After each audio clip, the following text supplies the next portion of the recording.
Hi everyone, I'm Josh. And I'm Jim, and this is the Dapper Meeple. This show is about our love of gaming, the games we play, and the gaming community around this passion. So pull up a chair, put on your Dapper Meeple hat, and join us at the table. Hey kids, remember, this is an adult podcast and may contain adult language. Also, Dapper Meeple hat not required. Today we're welcoming Ed and Sam from BA Games back to the show. We've been huge fans of their game, Cult of the Deep, for a while, and now they're about to kickstart their next amazing game, Forges of Ravenshire.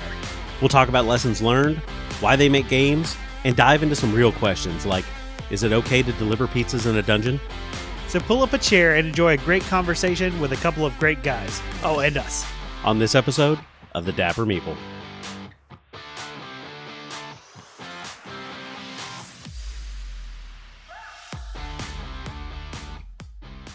All right, guys, so here we go. We are bringing back a return guest, which we haven't had a lot of these yet, so this is big for us. Sam and Ed Stockton are both from BA Games. Now, we've talked about their first game that we got our hands on last year, which was Cult of the Deep, and we've talked about it in our top 10 list. We've talked about it when we got to play it, so everybody that's listening should be relatively familiar with the game. BA Games has since continued on, and they're getting ready to bring out their next game, and that's what we're going to talk about today. So, Sam, Ed, welcome to the show. We'll have to let the other one know that he was missed. Poor Dave. Poor Dave. But yeah, absolutely, welcome to the show. Thanks. Good to be here. So yeah, let's start right now with the elevator pitch for Forges of Ravenshire, which is the second game that's coming out. Tell us about it. If you're trying to sell this thing fast, just kind of give us the quick, what's good about it? Why do you think people should own it? And then we'll talk a little bit about the Kickstarter. All right. So Forge of Ravenshire, you're in the town of Ravenshire and you're all blacksmiths and you're trying to figure out who's going to become the new forge master because they have mysteriously disappeared. So what you're going to do is have a competition for a year over 4 seasons, and you're going to see who can make the most money. And whoever makes the most money becomes the new forge master of the blacksmiths guild in Ravenshire. And why it's really interesting to play is basically every season you're going to be sending your dice workers out into the town to gather resources. But then you're also going to be retrieving new workers from the town, which will also give you more resources. But depending on what die you take from the town or worker, there could be one from the Alchemist Guild or one from the Merchants Guild, which is based on color. You have been throughout the time building these engines. So I might pull the Alchemist Guild or the yellow die, and it goes into my Alchemist Guild workshop. It'll start to do actions that I have been, hiring for and different things. So it may give me all these different resources that I've been building towards. And so that's kind of like the interesting, the place, take, and then run a guild. So there's 3 times you'll get resources. And then once you're done with the season, you'll move into production and run all your forge stuff, turning wood into charcoal, making steel, and all this stuff, and making all these different items in order to make money. Nice. Yeah. So this one is kicking off. When does the Kickstarter actually go live?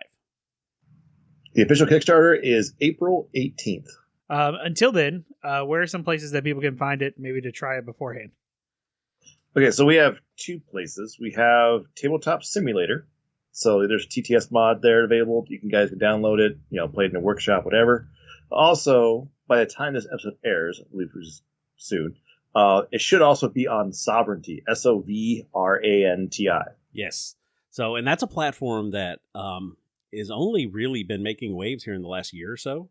But they're really focused on online games or converting games into like an online platform.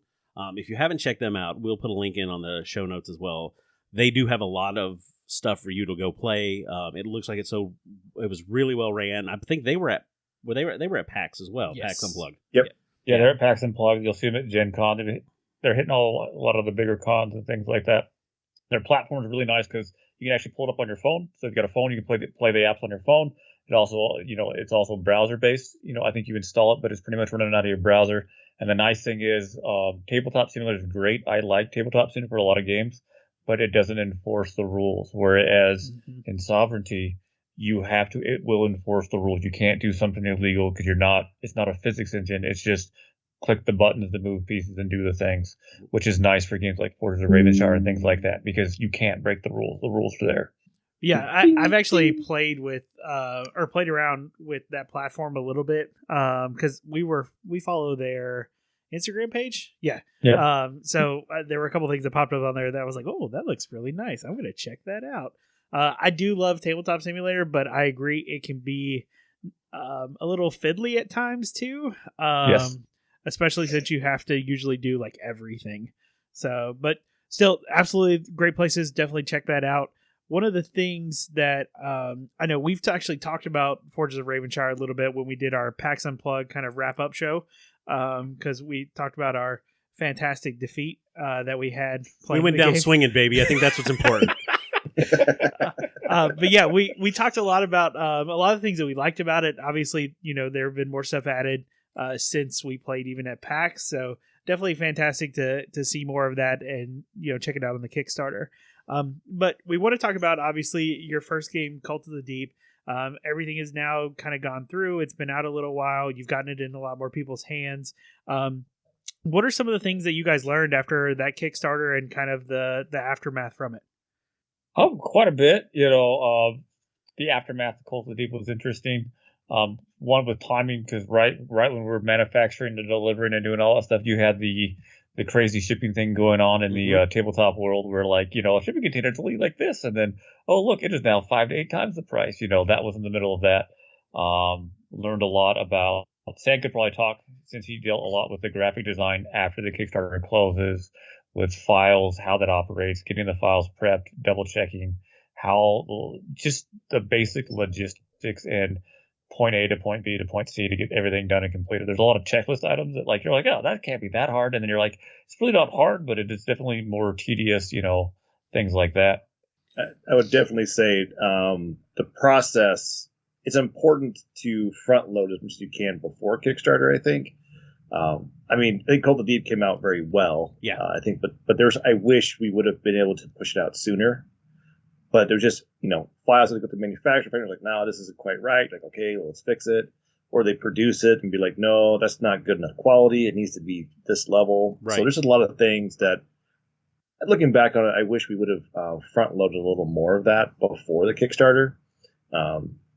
Just that way, try and get it into people's hands sooner. Though we did almost hit a year. Our goal was to get it within a year, and we almost made it. I think Australia made it, but that was the only one. That still counts. That still counts. Yeah. Australia got it. But, they're just a hop, skip, and a jump from China. So that was one of the things that, for me, was a huge detail, was the production quality when we got our hands on it and actually opened the box up. The card stock is so good, and then you've got the raised back on all the cards and stuff, and the bags and the die. And just, the production quality in this game was so good. It didn't feel like your first Kickstarter. You know what I'm saying? I was blown away with just how good all of the components were when we got them onto the table. And I don't even think we got the fancy one either. I think we just had the standard. Yeah, because we had to get the playmat when we were there at PAX this year. Which we're gonna bring that, and we got to get y'all to sign it. So. Yeah, right. But it was that kind of stuff that moving forward, I feel like once you've done something and you've done it well, you're like, oh, that's how we do it. And I just kind of expect that we're going to get the same kind of production quality out of Forges when that comes out. Yeah, generally. So that's kind of, Ed and I talked a lot at length when we started BA Games, was what kind of company do we want to be? Yeah.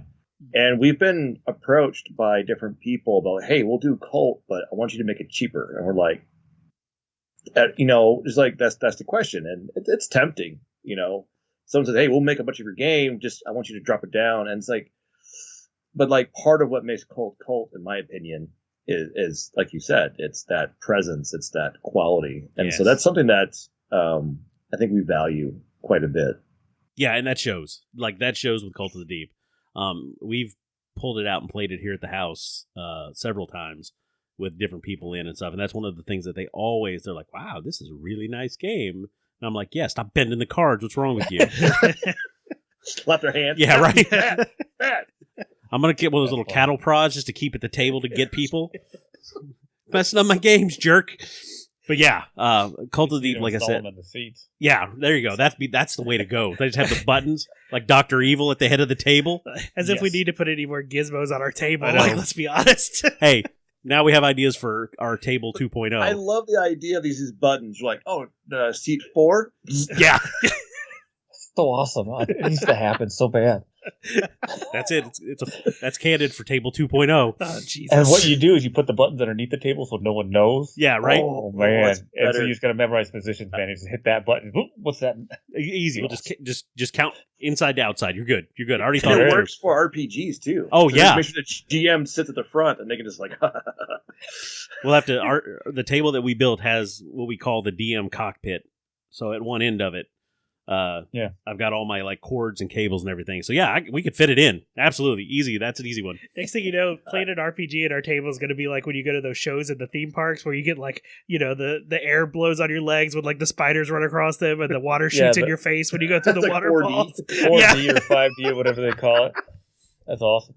I thought you were going to go like a Japanese game show route where you want to break to that wall, you must face. You throw a brick at Oh them. no, it's like Quiet at the Library or whatever it is. We're all in the library and they can't laugh. They get slapped in the face. Oh, it's so funny. I was over there for years. Like they have a very like slapstick comedy goes a long way over there. It's great. But they do it so well. Yeah. What about like? Is there any partnerships that you guys made when you were like with Cult? Were there any partnerships that carried over, or anybody that you found that was like, wow, I really want to work with these guys, or I definitely want to keep these guys on the team? Anybody in particular, any company that you worked with that is still hanging around? You want to answer some of that? Yeah, we enjoyed it when we worked with Cult of the Deep, right? And then this is where it gets interesting with different projects and stuff like that. So we did have Liam Peters. He did a lot of the artwork for Cult of the Deep. He's the one that ended up doing the main board. So you'll see the main board of Forges will be him as well. Oh, nice. But most of the art style is a little bit different, right? Right. Cult of the Deep is very photorealistic almost and things like that. The art for Forges is very cutesy, I guess would be the best way to describe it, right? You I get that. Yeah. anthropomorphic animals. Yep. The badger's got like his tongue sticking out there, like blah. Like he's very concentrated. Things like that. And so that requires a different person. And then graphic designers. We love the graphic designer we worked with. We'd work with them again. But this project required a little bit of a different skill set than what he had for Cult of the Deep, because I didn't think about it, but a graphic designer isn't just a graphic designer, right? You have graphic designers that are like video guys. You have graphic designers that are artwork guys. You have graphic designers that are much more like, I've slapped the things on here and I work with user interfaces and things like that. And this game needed very much a user interface, symbology, and a lot of that stuff that's going on, which Cult of the Deep didn't have that as much, right? There are a lot of the text that you needed text, and you couldn't get away with symbology in the cards. You had to have the text, right? Just like Magic uses symbology to a certain extent, Sure. but it always has text on the bottom of the cards. And Cult of the Deep very much fell into that category where you couldn't just symbolize everything and have it make sense. Forges is a little bit different, needs a little bit different skill set as far as, hey, I need this to read symbology. I don't need all this text to explain this stuff. I need this to transform to this. And so it's a different skill set in the graphic design area. So we ended up using a different graphic designer that way. Yeah, so you mentioned the different art styles, and I was thinking about this earlier because that was one of the things that we talked about, how like they, even what we've seen, obviously they look completely different, but the art is still really well done. But I do think if you're still taking suggestions this late in the game, that if there are not any Kickstarter like stretch goals for like a cultist blacksmith or like even like a cute Kraken blacksmith, I really think there's an opportunity there. You know what I'm saying? But no. Sam's the one in charge of the art and all that stuff. He's the one that does the art direction. He's the master behind all that. And he does it's his portion. Though there is, you mentioned two things, the Kraken and then cultist.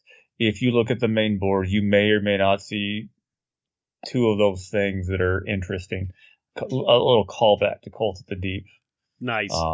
That's what we were wondering. Is like, I mean, game number 2, you got to at this point. Look at the Leather District. Yeah, and then look across the river. You'll see a couple things there.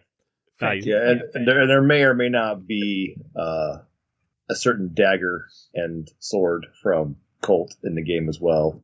Awesome. That's something that you can build Nice. So there's a few things that we decided to put in. We won't spoil them all because then it's no fun looking. Yeah, right. Absolutely. Yeah.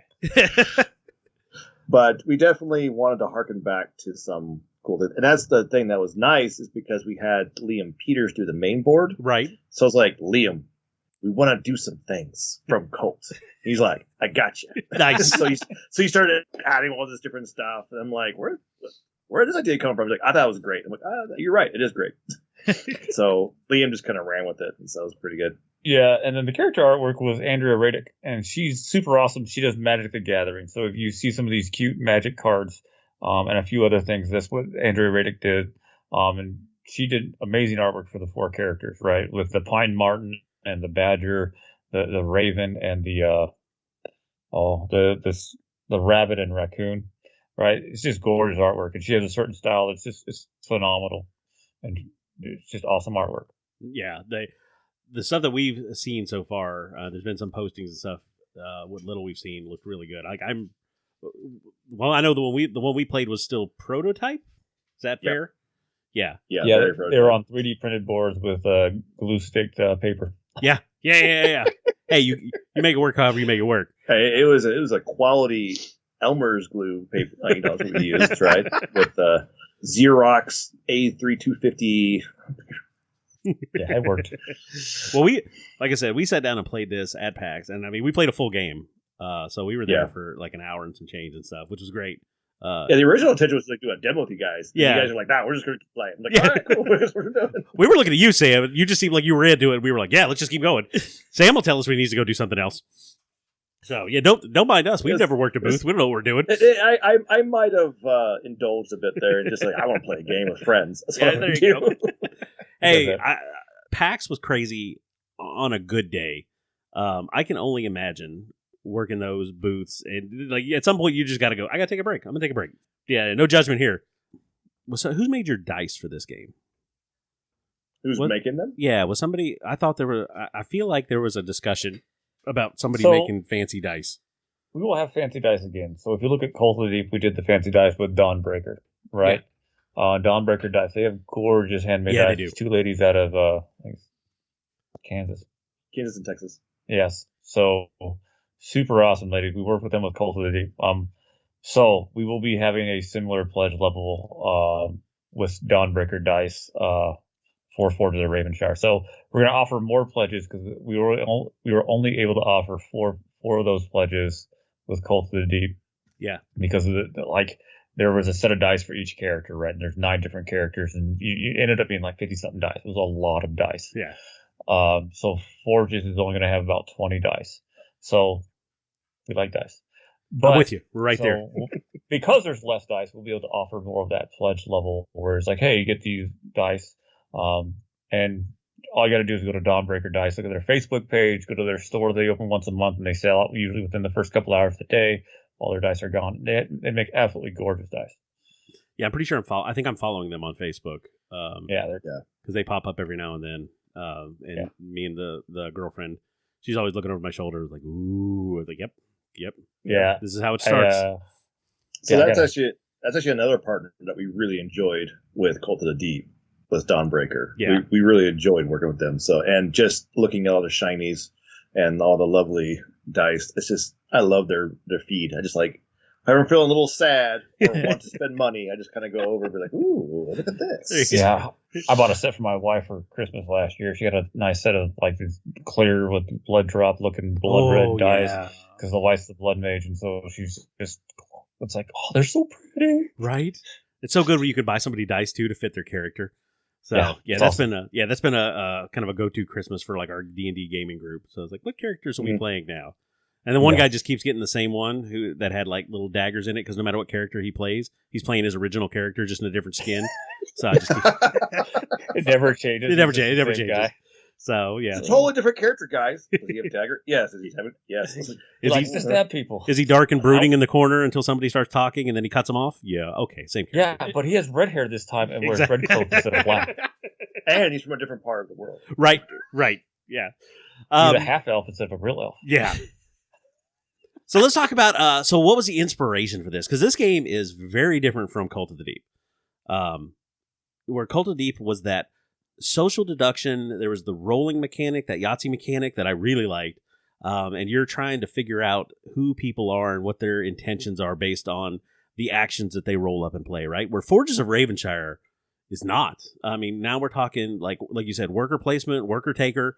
You got the dice mechanic that is kind of rolled into that for who you're putting where and what you're taking back.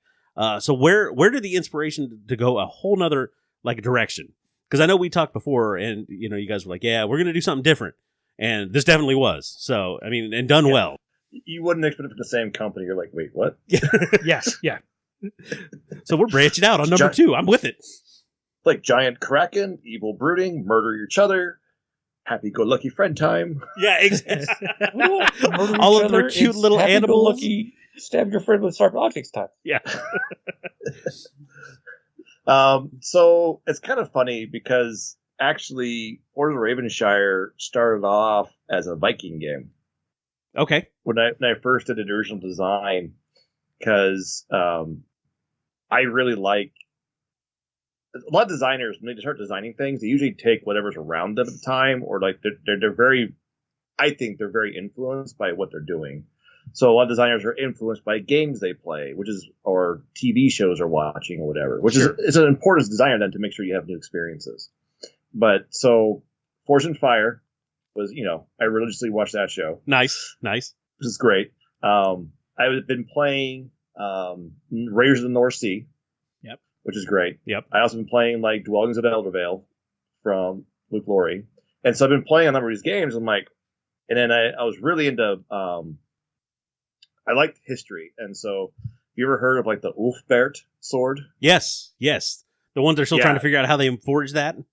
Mm-hmm. And there's a really cool Nova documentary about it. Yeah. That I would highly encourage anyone to watch. It's actually really cool. But it goes through like why the sword is so cool is because it's actually like a higher grade of steel than what was normally used. And so they're trying to figure out, well, how they do that and stuff. And then while doing a lot of research into that, it's like, for example, like, I want my sword to be, more powerful. So I want the spirit of the bear in my sword. So I'm going to throw in like some bear claws, right? That way the essence will be in the sword and it'll be so much cooler. Well, come to find out, bear claw, the bone, right? Well, when that breaks down, it's a carbon source, and carbon source plus iron can equal steel at a certain point. And so that's how you made like a higher quality steel on accident. And so that's kind of like the story of the Ulfbert to a certain extent, is trying to figure out different things. So when I made the game, it was very like realistic, with some kind of like with like some elements of like, well, you put the bear, like a claw of a bear in there, that would give the sword, certain like increased strength or attack. Because the second part was you're supposed to equip Viking groups and then go attack people. So it was really centered around like equipping your raiders or selling to different raiders and have them go out, and then if they're successful, then you become more renowned and stuff like that. It was kind of more of that route. When I first designed it, then it's like, this is too big. It's too much game. Plus, Champions of Midgard already does that to a certain extent. Sure. Yeah.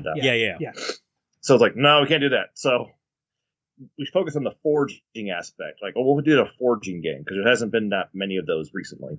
And so then we started getting the worker placement. We'll place one, take one. Okay, but what if we ran an engine? Oh, that's cool. Then there's like recruit different people. So whenever I pull that die, I get to run this cool engine. Okay, that feels good. And then just took a while to eventually figure it out. And then it kind of transitioned from Viking to like, we'll do some like medieval forging to like, you know what? Let's just Redwall. Let's do animals. Yeah, there you go.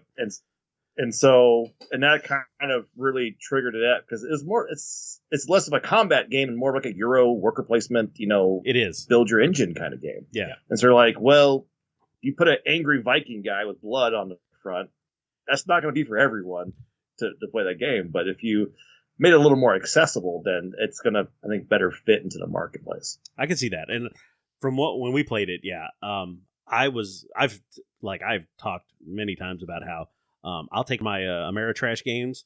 Like I was never big on like the Euro, like, because they really kind of, for me, they're more about mechanics, and I like a theme. And what I liked about Ravenshire when we played it, I kind of get a little bit of both. There's still that theme out there that I'm digging. But it very much is like you're working a mechanic. You're building an engine to make it, to score points. Which you built a very good engine, Sam. It was a great engine. We watched it. Kind of like the first time somebody saw a tank, watch it roll right over him. I knew, like, I'm going to crush these guys. This is going to be great. I love it. So you were thinking about it. It's like, man, I'm going to crush these guys. I hope they get over it. And then we rolled with it. Bigger and bigger and bigger. No, it wasn't like, you're going to be like, that'll be fine. I just want to win. I will say, even in defeat, it was really good to play. What I liked about Ravenshire, and Josh could probably be way smarter about this than I am. He's the brain. I'm just the talent. Yeah. That it's just like Cult of the Deep, where there is no single one thing happening. Like, you are dealing with multiple mechanics at the same time, and getting those to mesh in just the right way is how you score the points later on. Where you could learn this game and do good at it, but there is definitely a higher tier of doing really well, like doing excellent at the game. And I kind of like that. Like, I could sit down and play it and 2 or 3 or 4 times, and I feel like I would start to get the plan together. You know what I'm saying? But I always like that. We like that about Cult. Cult was the same way. There's a lot of moving parts. And Ravenshire was the same way, where we've played like Raiders of the North Sea. Yep. So I was familiar with that mechanic. But then there's, when you go into that other part where you're doing the production, it's like, oh, now this means something more. And I get that. So that's what I really liked about it when we got to sit down and play it. Yeah, I know we talked about Cult. Actually, when we did our top 10 list, the main reason that I think we put Cult on there was because of how much of a game it was. Like, it's more than just your standard social deduction game, which we're not a fan of really social deduction games in general usually, but we really took to Cult just because of the extra stuff that you can do with it. The amount of game that is in there is fantastic. And that's really the reason why we talk about it a lot. And I really like that with Forges, you guys have really brought that into that it's not just worker placement. It's not just engine building. It's not just production. It's all of those things combined to really make the whole thing sing. And I really do enjoy it. Even just the one time we got to play it, I messed around with it on Tabletop Simulator actually quite a bit. And just every time, like you said, the depth of strategy that's there is fantastic. But it is still, you guys still kept it accessible. Yeah. Which I think is a really, really great place to be. So, do you have a favorite mechanic in this game? Like, is there one part that really stands out to you? I'll let Ed go first in this one. For those that can't see, Sam just had a huge smile. So, yeah. Ed? My favorite mechanic is I play a card. It's an asymmetric card. It says, I win. 1, 2, 3, I win. That's my favorite mechanic. Ed, that's not in this version, Ed. That was in the last version. Oh, man. Look at that. He still keeps that card. I enjoy the game. Yeah. Ed's got it in his wallet just in case. Go ahead. I like to build engines. I half the time I play engine builder just to build the engine, and I lose horribly, but I have some of the best time. Like, I am not good at Splendor, right? Because Splendor, in order to really win at the game and be competitive at the game, you really want to stovepipe into 2 or 3 colors, usually 2, sometimes a third. I just like to build broad, and I like to do that kind of thing. And so I just enjoy engine building games. I lose at most of them 99% of the time. When I win, it's like, yeah, it's a good day. But even when I lose, so I enjoy some of the engine building aspect of the game. That's what I enjoy. So because I'm much more of a negotiating type player with a lot of games. I enjoy Euros. I enjoy a lot of these things, but I like political games or games that involve negotiations more than the mechanics of it itself. Yeah. But I do enjoy this game because the other thing I like to do is engine building. Yeah. I'm not competitive at engine building because I suck at it, but I enjoy it nonetheless. You build the engines. Your engines are really good at it. Okay, they're not good at winning the game. Put it that way. It's just like orc players in 40K. You never meet an unhappy orc player. They don't care. They got to come. They got to show up and fight. Whatever. Hey man. Yeah. That's why I play. That's why I play orcs in 40K. That's why when I play Blood Bowl, I play the goblins. That team is horrible. They can't even score half the time. But when you win, you're like, you just got beat by a goblin player. Just rub it in. Yeah. Just rub it in. My troll didn't eat the goblin chuck down at the touchdown. I'm just saying. No, so that's probably like one of the things that I really enjoy as well is engine building. I think it's probably a brother thing because I think we all really enjoy it. I think a lot of the games we played, like just for some reason, like engine building really kind of works for us. Right. But for me also, it's almost like a mini game afterwards. We're in the production phase because the dice that you pulled now have to be used for the other side of the board. We're actually running the forge, and I like how the resources flow, where wood can become charcoal, then charcoal and ore become steel, and then you're trying to like find it feels good to go through like the flow and the process. And you don't have to do it because, like, oh, my engine got me all this steel. I don't need to make more steel. Maybe I'll do this instead. That can go somewhere else. And so how the engine then affects that production phase is really, and I enjoy that quite a bit. Yeah, that was toward the end of our gameplay that really started to kind of come out. When I was playing, I was like, oh, well, I need to make this, but I need this and this to make it. And I was like, well, I have some of it. And then I'd like look at my board and be like, oh, I can make charcoal. Oh, I need some wood? Whatever. You throw that in the furnace. But yeah, that was part of it too. Like I said, that there's the engine building part of it where you can be good at it, but if you really catch on to it and it clicks, yeah, I really like that part where in the production phase, it's like, oh, well, I'll just make more charcoal. That's not a problem. I think that mechanic was a lot of fun. Like, I didn't really figure it out. Like I said, I think we were in the 4th season, and I was like, oh, shit, I can make my own stuff. Cool. No comment. Yeah, right? Thanks. It happens. Sam, do you keep track of how many wins you have on the game? Or, like, does the counter not officially start until it's, like, in production? How does that work? I win so much anymore, I don't even bother counting. I disown him. Not my brother. Whatever. As the guy who will, there's been a few games in the past where, like, yeah, we're going to play the game. We play it, and then, oh, by the way, there's this rule. Like, where'd that rule come from? You never taught us that. Like, don't worry about it. I just won. Yeah. It's that card. That's his card that he keeps every time. Ad Astra, man. Emily and I still remember that game. So now when we play a game with Ed, it's like, no, we're gonna read the rule book first before we play with you. Bro, like that happened once. Only once. Don't feel bad. It's not my fault. You suck at it. Especially diplomacy. Just saying. Okay, that's just anger. He won't even play diplomacy with me anymore. It makes me so sad on the inside. Like, I like that's that because you're too. I am terrible. So this is the thing about Cold of the Deep. I am terrible. Which is why Cold Deep was made. I am terrible at social deduction. I am terrible at lying. I am terrible at any kind of negotiation or diplomacy. I am terrible at all these games. So I made a game that provides evidence. Right? Where you're going to use these dice, and then then I can kind of get a better feel for what the crap's going on. Nice.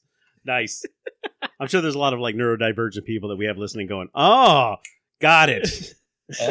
Yeah. No, I don't know. Do you actually keep track of all your wins and plays, Sam? I just play games. I keep track of scores. I don't necessarily keep track of who won. Yeah. I keep track of, okay, this person won with a heavy reputation build. How far did they get? How high did their score go? But you're doing that for like design. Like you don't actually like track like you won this or won that or because I know some people track like their plays and their wins and things like that. And I get it. I'm not a numbers guy. I just want to play games. Right. Like I guarantee you, I lose so many more games than I win. But I just have fun anyways. Yeah, I mean, I think so I don't track any of the wins or anything like that. Though I have been starting to track wins, not for myself, but for people who play the game. Yeah, because I did play it 3 times. I want to see if their score goes up. Yeah, is the game rewarding you for more skill? And that is something that I've been doing recently, and it's been good to see that, like, okay, it's actually going up. Okay, that's great. That's good. And so, like, we've had a lot of that happening as of late. Also, by having the scores, I know kind of when I start doing design tweaks, how much this should impact the score. So, like, if I do this and this, that should lower scores by 6 gold, for example, or like whatever. That way, give or take. And there's still a lot of variety because it's a dice game, so dice can go your way, they can not. You can then invest in fixing them. There's a lot of strategies in the game, so it's not really set in stone. But I still want to get into like a certain range. So someone wins by I got 200 points, you got 40, so deal with it. It's too much. And I imagine too, because with a game like this, you definitely don't want to have a set strategy. Like there's one way to win, right? Like what's the social deduction game that like you can get thrown out of groups if you don't play it right? Like Secret Hitler. Yeah. Yeah. Yeah. So yeah. you want like every character has an equal chance to win this. Like there is no one guaranteed strategy from where you after like when we get to the end of production, like that's the game that we're putting out. So you can play any of the characters, you can put together a strategy and you've got just as good of a chance. I mean, unless you just suck at strategy, which that was our problem. Definitely mine. I mean, you are notably bad at engine building, though. Like, Yeah. We've had this conversation. Yeah, like bull in a china shop. Hey, build this engine. Is there a gun on it? No. What? Well, that's just, it's just the way it is. But, certain games tend towards that, especially with min-maxing. And I think a good Euro doesn't have that all the time, right? There are some Euros that you play, and when you play with someone who's played the game several times, and especially with card drafting or some kind of mechanics, like, why did you not pick that up? I'm like, oh, did I need to? It's like, yes, that card shows up, you always pick it up, because if you don't, someone else will and you'll lose. I'm like, okay, I guess, but then where's that meaningful choice? Yeah, exactly. Right? Where is like at a certain point when you have too many of that in a game, or a game does that too much, you're like, I might as well just put this on a video screen and let the computer play, right? Because it's going to do everything for me, right? Unless I really enjoy doing the math in my head and the Excel spreadsheet doing the thing, I'd rather just play the game. I think that's where Forges, like Sam says, besides that little mini thing, there's a little bit of market, and there's a lot of being able to switch back and forth with what you're trying to accomplish. Like, so, say someone grabs a certain guild or a certain dice. Well, there's another way to accomplish your goal. Right. It may not be the most optimal, but it is the most optimal for what you currently have or what's currently going on. And I think that makes a game better with those meaningful choices, or how to get from point A to point B, as opposed to they just grab that, they will now win. Yeah. Yeah. See, that kind of thing. That's a mechanic that I don't like, when there's no, one definite, you do this thing and you'll win. And it's like, that's no fun. Everybody's just trying for that then. Yeah, we've talked about it a couple times when we've done like game reviews and stuff. Those moments that feel bad, like in games, and just, I mean, they happen for various reasons. But I like games like Forges that gives you that dynamic choice, because then you end up still with, it may not be what you imagined at the beginning being the most optimal route, but you still have these really moments that feel good. Like you're still making the things you want to make.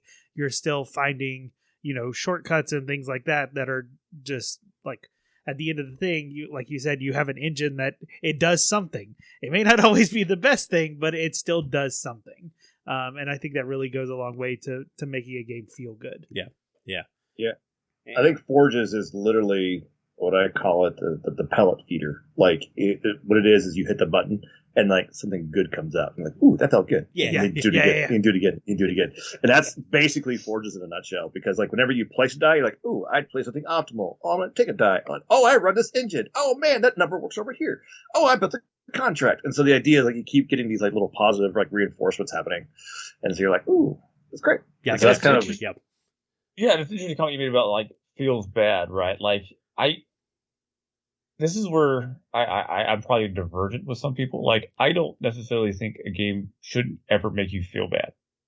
Like, you look at Forges, yes, it has that pellet thing where it's the hit the button, get a reward, hit the button, right? Almost like Pavlov's dog, ring the bell, you start drilling, you get a treat. That happens, but at the same time, there are things where you're like, I want that dice, and it gets taken. Now, that doesn't feel great. That's not hit the button, get a treat. However, there are so much other good things and so many other options. Mm-hmm. That bad valley is not near as deep as it could be. Right. And I think that's where a game has to be balanced to a certain extent.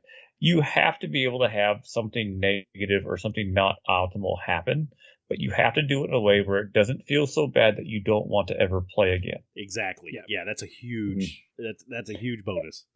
And there's a balance, and it depends on the type of game. I think with social deduction games or stab your friend or take that games, people who enjoy those have a much higher tolerance for that feel bad moment, right? Like someone rolls, in Cult of Duty, someone rolls like you got 5 double daggers, right? Someone's going to die or pretty close to it. That's not pleasant when you're the person dying necessarily, but if you're playing that game, that's an option that can happen, and the type of player is going to be a little more okay with that. Whereas if something like that, the equivalent were to have that in Forges, because it's more of a Euro game, that is not going to go over well, right? That's not going to, people are going to be like, that sucked, and then now there's no recovering from it. Right. So I think there's a balance. Like, nothing should ever feel so bad that you don't ever want to play, but I'm very much a believer that there has to be some negative or some kind of lower point in order to have the higher points. Like, oh, someone just picked up that die. That feels bad. However, oh, look, now I'm smart because I can grab this and this. That makes up for it. Right, yeah. I don't think I ever felt like there was a runaway moment either. Like Sam was just building a better engine, and like it made sense to me when I watched him do it most of the time. But there was never like a one thing that you do that you can just take off with the game, right?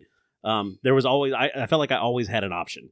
That definitely like increased the feel good moments. Like Sam said, like that was the getting the pellet.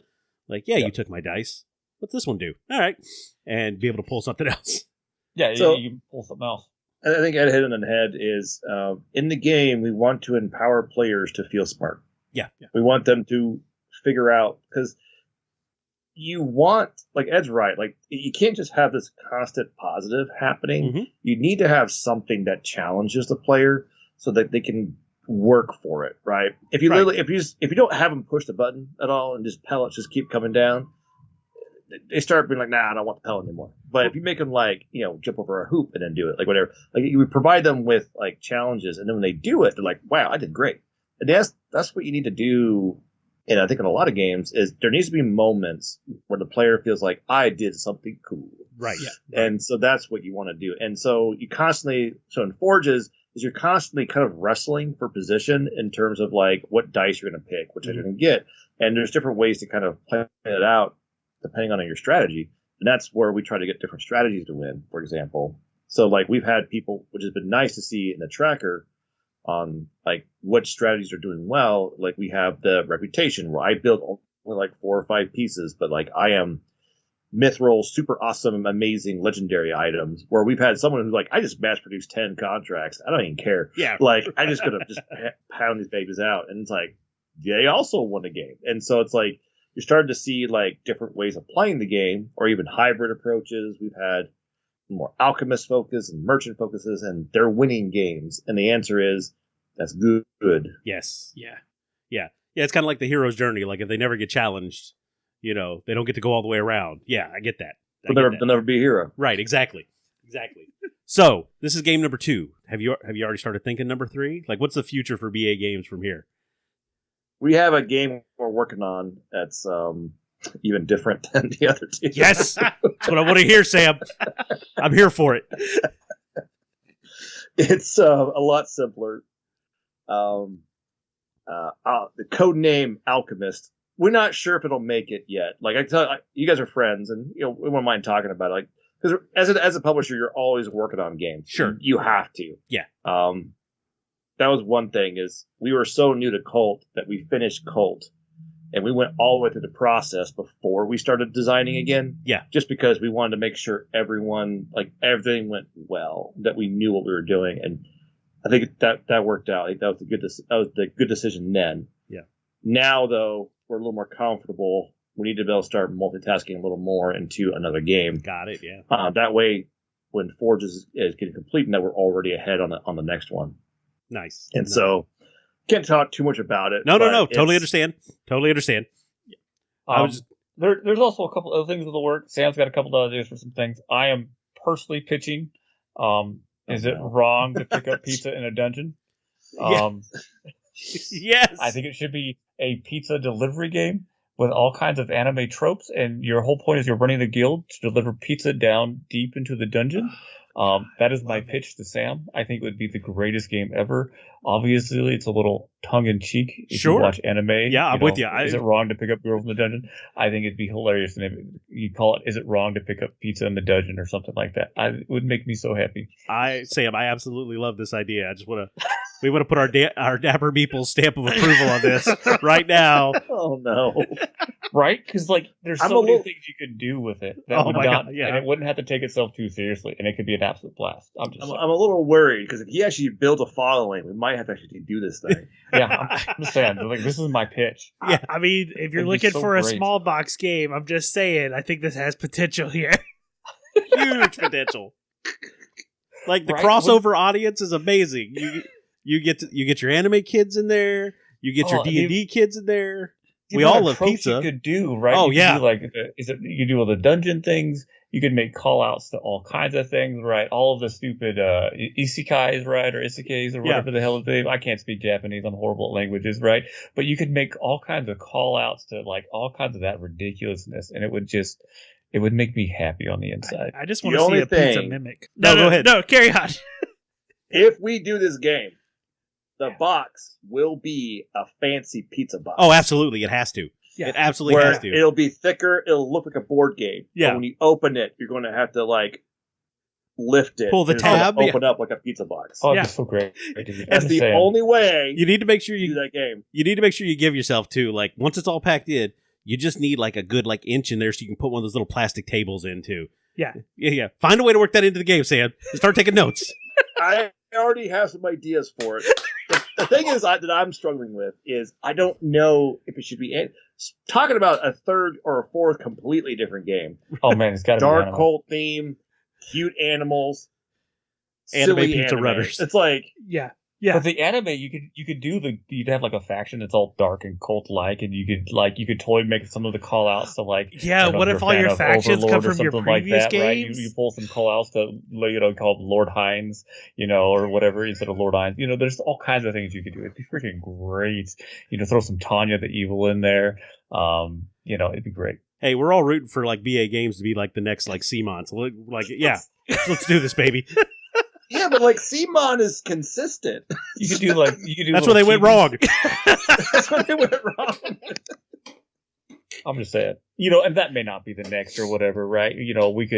I have another idea. I think we should do something like post-apocalyptic world, and your money is basically Blockbuster video VHS tapes. Oh my God, like yes. that's what's worth money, right? That is currency, is these VHS tapes. Like I don't know why, but just because. And so like Blockbusters are like banks, and so that would be great. Like it'd be awesome because then that'd just be awesome. I could have swore someone did that as a game, and I talked to people. I have yet to find it. I could have sworn I've read that idea somewhere. And if no one has made that game should be made, right? Because like Blockbusters are horrible places that I grew up in the 90s that were great at the time. Yeah. But like that should be money. That should be your money. Little VHS tapes in a post-apocalyptic world. It would be the greatest thing. Here's ever. exactly what would have happened if the world would have just ended in like 96. This is Right. this is exactly what you Pre-internet, Yeah. nothing else. 96, Blockbuster, maybe a Hollywood Video. Oh Somehow yeah. the VHS is turned into money. I don't know how that works, but that's what monetary value is. Currency is VHS tape. It'd be awesome. Man. I think these are great ideas. Yeah, absolutely. See, Sam, I have great ideas. See, I have an idea, but Ed's not a huge fan of it either. But Oh no. so basically, it's post-apocalypse, but it's a post-apocalypse mecha dungeon crawler, where like the world has gone to crap, aliens come in, and you end up in this city, and it's you and your survivors, and you have like this rundown mech, and you're beating off these different waves. But what happens is there's different scenarios as you progress. You're going to unlock the story of like what really happened, but you're also developing like your mech and like the city. So like you're fighting in the city. So when you destroy a building, it's not destroyed for the rest of the game, or you have to pay money to rebuild it and do different things. Or maybe like here's an engineering firm. Do we save that, or do we save the hospital? And depending on what happens in the game, now you have to like, oh crap, but we got Some hard so choices. Right? So you have hard choices in the game. Oh, I love any game where like my gaming party is going to have to make like moral decisions, and I will judge you on them later. Absolutely, absolutely. Save the bank, huh? All right, be watching you. But there's hard choices in a post-apocalypse world. Like you need the engineers to build defenses for your city, and you can modify and upgrade And your you'd city. actually save more people by doing that, as opposed to the immediate benefit of saving the people. But maybe there's a couple people there you don't know that will actually benefit you later. I don't know, Right? I want you to have to make those arguments to me. Like, no, look, I get it. I just couldn't kill baby Hitler, okay? Like, that's the kind of stuff I want. Like, I want the moral conundrum. Maybe we won't go that far, but But no, moral conundrums are like TV shows that do it. I think sometimes when they have the choice and they make it real, like there is no good choice, because sometimes there is no good choice. Like sometimes the thing that really sucks about life is there's no good choice. As much as we like to say there's always a right choice, sometimes both choices just blow goats. And I imagine in post-apocalyptic world, there's going to be a lot of those lesser of two evils. Yeah. So Yeah, Walking Dead did that actually pretty well for a lot of their seasons and episodes, where it's like, do I do this or this? And like, they're both not great things to do. yeah, They're really not. Can I just walk away? No, not those. So what's the dream game right now? Like, I know there's a lot of stuff going on, but if you could build your dream game, do you have an idea of what that is? For me, it's that one Yeah. because what it would be is you would actually have like cities. So like you would actually have buildings and stuff. So whenever you play the map, you actually will have a city set up, and you have to play around that city in the scenarios and stuff. So you'll deploy as your mechs and do all different stuff. Then you'll punch like a giant like alien through like 3 buildings, light them on fire. Like that's this kind of like, or you'll suplex this like giant lizard, something like that's what I want to see. Yeah. Just not into like but the apartment building's full of people. Crap. No, this one. Yeah. I like it. I like that idea. That's Sam's dream game, right? Because he'd want to do it, and he wouldn't just want to have like little flat tiles and things. You'd want the miniature. Exactly. Yeah, you got to be able to build the buildings. You want the mechs and the kaiju and that. And, it would. You want to talk. You're talking CMOD level worth of stuff. But better. But more. better. It just gives me a headache. And just as long as you don't mess us up on the shipping after the Kickstarter, we'll be good. Oh my god. Well, not just the shipping, but the sheer amount of stuff you'd want to do beforehand, and then, oh man, and then I'm just saying, my the wallet still pre-production hurts cost. for Marvel Zombies, and they're about to launch their next Zombicide Kickstarter. So, Oh, White Death. Oh yeah. Actually don't Japanese homicide now, or pseudo Japanese. yeah, it's that's, medieval. No, it's samurai inspired. Yeah. Like it's all like East Asian. Isn't there a medieval one coming out? Like a fantasy that's the same one. Zombicide? It's a Oh, okay. continuation of them, but it has like a kind of an Eastern Asian type theme. So Apparently they escaped from Europe. So just kept moving it on down. Yeah, They did Black Plague, which is honestly, in my opinion, probably the best. that's the one I Zombicide. have. I have Zombicide Black Plague. That's the good one one. you got. yeah, Yeah. I have that one. So I've got the second edition one, which I thought was really good. They streamlined that one really well. Which have y'all played I think- Marvel yet? No, I have not. Oh my god, you know how much fun it is to be like zombie Iron Man and get to eat people? Like it's just, wow, who's the civilian we have to eat? Oh. And it's like somebody else, like what's the one, Doctor Strange's buddy? Wong. Oh. Wong? Yeah. Yeah. It was a good time. Yeah. It was a good time. Hopefully by Gen Con we'll have all of our stuff in, and we'll have Galactus and all that. So we'll pack them in the car and bring them. that's what I was wondering. Well- Did you pay? Did you get the giant Galactus? Oh, we did. Yes, Sam, yes, we went- yes, we so- did. We went all in. We're probably going to do, like, last Gen Con, we had a BA day after one of the days. We'll probably do the same thing. So you guys will be invited. Come hang out, and we'll play some games, do some things. Oh, we'll be there. I'm down with Yeah, we're definitely doing that. So, anything we missed? Anything you guys want to tell people that may be listening? And whether it be like where to find old games, where to find the new game. This is kind of your 5 minutes of what does BA Games have to say to the public? I'm the greatest ever. No. So what do we have to say to the public? Obviously, you can find the Kickstarter. There's the places you can play it with Tabletop Simulator or Sovereignty if that's your gig. If you have played the game and you enjoyed the game, there's the Board Game Geek page. Feel free to rate and comment and do all that stuff. The rule books are on, so there's actually a solo mode with the game. And so that's on the BG page. There's 2 different rule books. There's also some clarification because obviously it's still in prototypes going around with reviewers and previewers and at the cons and things like that. The rule books do have some mistakes because it is prototype. It is not finalized. Sure, yep. So there are some clarifications. We have a web page you can go to bagamesco.com. You can email me, Ed, at bagamesco.com. You can email Sam at bagamesco.com. Like, happy to talk to people. We have a Discord. If Discord's your gig, hop on the Discord, talk to us directly. Like, that's probably the best thing about trying to do some of this stuff and being some of the stuff is just talking to people. Like, yeah. I like going to the conventions and talking to people. I meet people. Been doing it 2 years now with the conventions. I see some of the same people, recognize some of the same people. They're basically like my con friends, right? Right. And it's freaking just fun to hang out with people and do that kind of thing. Very approachable. So love to answer questions and hear from people with any of that stuff. So Kickstarter's April 18th. I think the game's fun. Otherwise, I wouldn't make it, because who wants to make a game they don't think is fun? Not me. And I'm sure Sam has many more things he'd like to talk about that I have missed. Well, I think you covered most of it. I mean, bagamesco.com is a website and we'll put that in the has show a notes. link to our Facebook, our Discord, all the other stuff. Come join us on Kickstarter. This is our second game. Now we're gonna see what happens. We're excited about it because, it's going really well. We got a lot of good feedback, but you always get nervous. I was going to before say, these things. you're still a little nervous though, right? Oh, Yeah, you do. You get nervous with these things. And that being said, if Kickstarter is not your jam, right? Not everyone likes the Kickstarter thing. Not everyone wants to do the Kickstarter thing. I get that. If that is the case, find your friendly local game store.